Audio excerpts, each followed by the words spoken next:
ನಾಯಕತ್ವ ಬದಲಾವಣೆಗೆ ವಿಚಾರಕ್ಕೆ ಸಂಬಂಧಪಟ್ಟಂತೆ ಇದೀಗ ಒಂದಷ್ಟು ಗೊಂದಲಗಳು ಮುಂದುವರಿತಾ ಇದೆ. ಈಗಾಗಲೇ ತಿಳಿದಿರೋ ಹಾಗೆ ಬೆಂಬಲಿಗ ಶಾಸಕರ ಮೀಟಿಂಗ್ಗೆ ಡಿಸಿಎಂ ಶಿವಕುಮಾರ್ ಅವರು ಬ್ರೇಕ್ ಹಾಕಿದ್ದಾರೆ. ಇಂದು ಆಪ್ತ ಶಾಸಕರ ಸಭೆ ಪ್ಲಾನ್ ಮಾಡಲಾಗಿತ್ತು. ಮುಂದಿನ ತಂತ್ರಗಾರಿಕೆ ಬಗ್ಗೆ ಚರ್ಚಿಸುವ ಬಗ್ಗೆ ಒಂದಿಷ್ಟು ಪ್ಲಾನ್ ಮಾಡಿಕೊಂಡು ಇವತ್ತು ಮೀಟಿಂಗ್ ಹಮ್ಮಿಕೊಂಡಿದ್ರು ಖಾಸಗಿ ಹೋಟೆಲ್ನಲ್ಲಿ. ಕೊನೆ ಕ್ಷಣದಲ್ಲಿ ಮೀಟಿಂಗ್ ಬೇಡ ಅಂತ ಡಿಸೈಡ್ ಮಾಡಿ ಡಿಸಿಎಂ ಡಿಕೆ ಶಿವಕುಮಾರ್ ಅವರು ವಿದೇಶಕ್ಕೆ ತೆರಳಿದ್ದಾರೆ. ಇನ್ನು ಡಿಸಿಎಂ ಡಿಕೆ ಶಿವಕುಮಾರ್ ಕೂಡ ಒಂದಿಷ್ಟು ಮಾತಾಡಿರುವ ಬಗ್ಗೆ ನಮಗೆ ಮಾಹಿತಿ ಸಿಗ್ತಾ ಇದೆ. ಹೈಕಮಾಂಡ್ ನಿಂದ ಸಕಾರಾತ್ಮಕ ಸ್ಪಂದನೆ ಸಿಗ್ತಾ ಇದೆ. ಸದ್ಯಕ್ಕೆ ಯಾವುದೇ ಸಭೆ ಇರ್ಬೋದು, ಯಾವುದೇ ಬಹಿರಂಗ ಹೇಳಿಕೆ ಇರ್ಬೋದು, ಯಾವುದೂ ಕೂಡ ಬೇಡ. ಅಧಿವೇಶನ ನಡೀತಾ ಇದೆ, ನಾಳೆಯಿಂದ ಅಧಿವೇಶನ ಆರಂಭ ಆಗ್ತಿದೆ. ಈ ಸಂದರ್ಭದಲ್ಲಿ ತಪ್ಪು ಸಂದೇಶ ಹೋಗುತ್ತೆ. ಹಾಗಾಗಿ ಆಪ್ತ ಶಾಸಕರಿಗೆ ಒಂದಿಷ್ಟು ಸಲಹೆ ನೀಡಿ ಡಿಸಿಎಂ ಡಿಕೆ ಶಿವಕುಮಾರ್ ಅವರು ವಿದೇಶಕ್ಕೆ ತೆರಳಿದ್ದಾರೆ. ಹಾಗಾಗಿ ಇಂದು ನಡೆಯಬೇಕಾಗಿದ್ದ ಸಭೆಯನ್ನು ರದ್ದು ಮಾಡಲಾಗಿದೆ. ಹಾಗೆ ಪಟ್ಟದ ಫೈಟ್ ಮಧ್ಯೆ ಇದೀಗ ಅಹಿಂದ ಅಸ್ತ್ರ ಬಳಸಲು ಸಿಎಂ ಸಿದ್ದರಾಮಯ್ಯ ಅವರು ಮುಂದಾಗಿದ್ದಾರೆ. ಅಹಿಂದ ಸಮಾವೇಶ ಮೂಲಕ ಶಕ್ತಿ ಪ್ರದರ್ಶನಕ್ಕೆ ಎಲ್ಲಾ ಪ್ಲಾನ್ ಮಾಡಿಕೊಂಡು ಇವತ್ತು ಹುಬ್ಬಳ್ಳಿಯಲ್ಲಿ ಸಮಾವೇಶವನ್ನು ಹಮ್ಮಿಕೊಂಡಿದ್ದಾರೆ. ಸಮಾವೇಶದಲ್ಲಿ 5,000ಕ್ಕಿಂತ ಹೆಚ್ಚು ಜನರು ಭಾಗಿಯಾಗುವ ನಿರೀಕ್ಷೆ ಇದೆ. ಹುಬ್ಬಳ್ಳಿ ನಗರದ ಇಂದಿರಾ ಗಾಜಿನ ಮನೆಯಲ್ಲಿ ಸಮಾವೇಶ ನಡೆಯಲಿದೆ.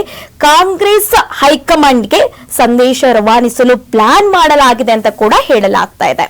ಹಾಗೆ ರಾಜ್ಯದಲ್ಲಿ 5 ಅಹಿಂದ ಸಮಾವೇಶಕ್ಕೆ ಸಿಎಂ ಬಣ ಈಗಾಗಲೇ ಸಜ್ಜಾಗಿದೆ. ಶಕ್ತಿ ಪ್ರದರ್ಶನಕ್ಕೂ ಕೂಡ ಸಜ್ಜಾಗಿದೆ. ಹೈಕಮಾಂಡ್ಗೆ ಸಂದೇಶ ರವಾನಿಸಲು ಕೂಡ ರಣತಂತ್ರ ಹೂಡ್ತಾ ಇದೆ. ಹುಬ್ಬಳ್ಳಿಯಿಂದಲೇ ಮೊದಲನೆಯ ಸಮಾವೇಶಕ್ಕೆ ಇವತ್ತು ಚಾಲನೆ ಸಿಗ್ತಾ ಇದೆ. ಮಧ್ಯ ಕರ್ನಾಟಕ ಇರಬಹುದು, ಹಾಗೆ ಕರಾವಳಿ ಕರ್ನಾಟಕ ಭಾಗದಲ್ಲಿ ಸಮಾವೇಶ ನಡೆಯಲಿದೆ.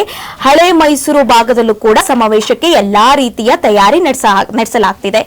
ಇದರ ಮಧ್ಯೆ ನಿನ್ನೆ ಕೂಡ ಸಿಎಂ ಸಿದ್ದರಾಮಯ್ಯ ಅವರು ಬಜೆಟ್ ವಿಚಾರಕ್ಕೆ ಸಂಬಂಧಪಟ್ಟಂತೆ ಸಭೆ ಹಮ್ಮಿಕೊಂಡಿದ್ರು. ನಿನ್ನೆ ಆರ್ಥಿಕ ಇಲಾಖೆ ಅಧಿಕಾರಿಗಳ ಜೊತೆ ಒಂದಿಷ್ಟು ವಿಚಾರಗಳನ್ನು ಚರ್ಚೆ ಮಾಡಿದ್ದಾರೆ, ಸಭೆ ನಡೆಸಿದ್ದಾರೆ. ಕಾವೇರಿ ನಿವಾಸದಲ್ಲಿ ನಿನ್ನೆ ಮೀಟಿಂಗ್ ಹಮ್ಮಿಕೊಂಡಿದ್ರು. ಮೀಟಿಂಗ್ ನಡೆಸಿ ಒಂದಿಷ್ಟು ವಿಚಾರ ಬಗ್ಗೆ ಚರ್ಚೆ ಮಾಡಿದ್ದಾರೆ.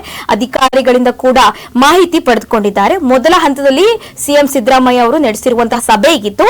ಅಧಿಕಾರಿಗಳಿಂದ ಖರ್ಚು ವೆಚ್ಚದ ಮಾಹಿತಿ ಪಡೆದುಕೊಂಡಿದ್ದಾರೆ ಅಂತ ಕೂಡ ಹೇಳಲಾಗ್ತಾ ಇದೆ. ಇನ್ನು ನಾಳೆಯಿಂದ ಜಂಟಿ ಅಧಿವೇಶನ ನಡೀತಾ ಇದೆ. ಹಾಗಾಗಿ ಸರ್ಕಾರವನ್ನು ಕಟ್ಟಿ ಹಾಕಲು ಎಲ್ಲಾ ಪ್ಲಾನ್ ಮಾಡ್ಕೊಳ್ತಾ ಇದೆ ಬಿಜೆಪಿ ಹಾಗೂ ಜೆಡಿಎಸ್. ಯಾಕಂದ್ರೆ ಒಂದಿಷ್ಟು ಅಸ್ತ್ರಗಳು ಸಿಕ್ಕಿದೆ. ಈಗಾಗಲೇ ರಾಮಚಂದ್ರ ರಾವ್ ಅವರ ಒಂದು ಪ್ರಕರಣ ಹಾಕಿದೆ. ಹಾಗೆ ಒಂದಿಷ್ಟು ಪ್ರಕರಣಗಳಿದೆ. ಅದನ್ನೆಲ್ಲ ಇಟ್ಕೊಂಡು ಸರ್ಕಾರದ ಮೇಲೆ ಮುಗಿ ಬೀಳಲು ಎಲ್ಲಾ ಪ್ಲಾನ್ ಮಾಡ್ಕೊಂಡಿದೆ ವಿಪಕ್ಷಗಳು. ಹಾಗಾಗಿ ನಾಳೆಯಿಂದ ಜಂಟಿ ಅಧಿವೇಶನ ಸ್ಟಾರ್ಟ್ ಆಗ್ತಿದೆ. ಯಾವ ವಿಚಾರ ಚರ್ಚೆ ಆಗುತ್ತೆ, ಯಾವ ವಿಚಾರ ಮುನ್ನೆಲೆಗೆ ಬರುತ್ತೆ ಅಂತ ಕಾದ್ ನೋಡ್ಬೇಕಾಗಿದೆ.